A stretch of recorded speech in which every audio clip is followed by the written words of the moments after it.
Reagan in 1987 that had to do with the Berlin Wall. Another one is Khalid Sheikh Mohammed, and the year of the impact was 2001, who was described as being the creator of 911 along with four others and the Al-Qaeda group.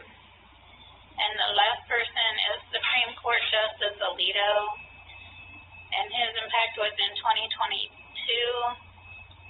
which was a case called Dobson-Jackson.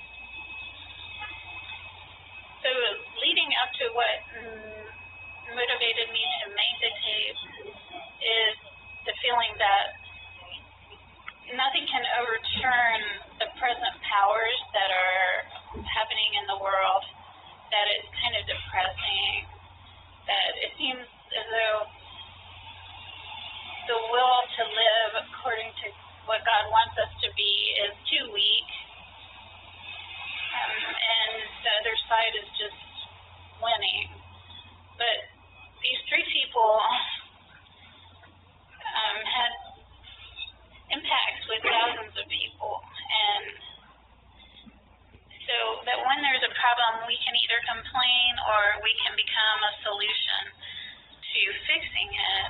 And instead of thinking that it's all negative, we can believe that it's something like the Tale of Two Cities, and the first page where it says, you know, it's the best of times, it's the worst of times. It's our circumstances and what we do with it. So it's the best or worst, an age of wisdom or foolishness, a moment of belief or incredulity, a season of light or darkness, a spring of hope or a winter of despair. It's one's own attitudes that determine our destiny. It's a spring of hope. And I'm going to start with a prayer. Oh Allah, send down on me and your loved ones that which protects us from those that deny truth and disbelieve in your sign. You are all glorious and bountiful. So the problems,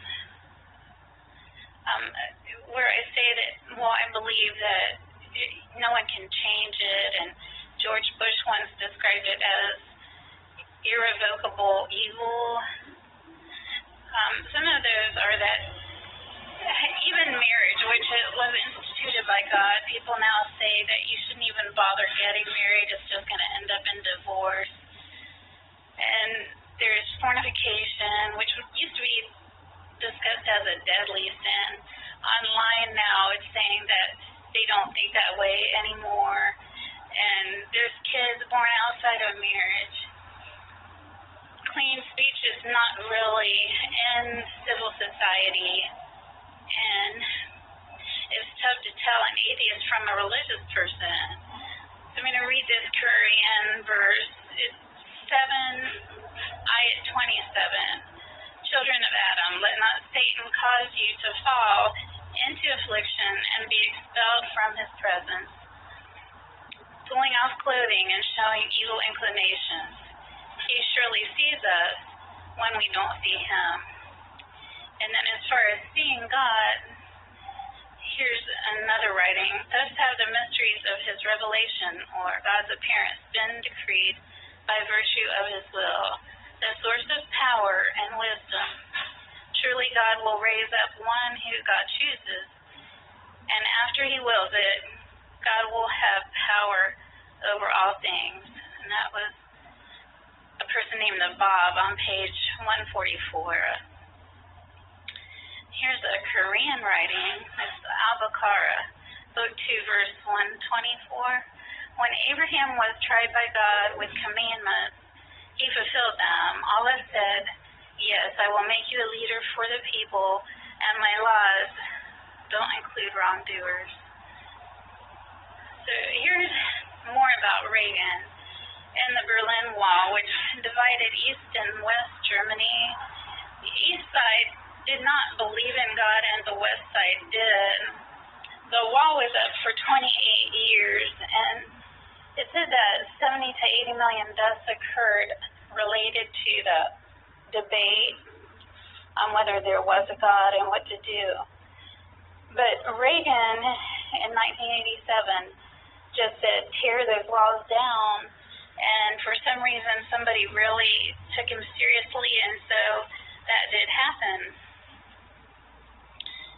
And then as far as Khalid Sheikh Mohammed,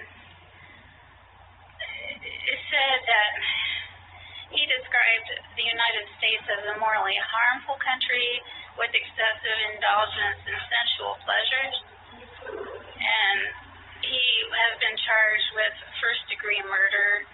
He's still being held in Guantanamo Bay, Cuba, but he did confess to his involvement in 2007, and he was captured in Pakistan. In 2021, a judge suggested a death date for him. He was beheaded, a Jewish person named Daniel Pearl, who was accused of being a spy. But as far as what he was thinking, he just wanted a holy environment, and that's what 911 was about. And most people with the term Sheikh in their name, and it means that they've memorized the Quran. And then this last person is Supreme Court Justice Alito, and the subject matter has to do with abortion. In the United States alone, each year there are 900,000 to 1 million abortions. And what he did in a position of power was that he placed the laws about abortion in the hands of the people and state rather than it being something dictated by a government.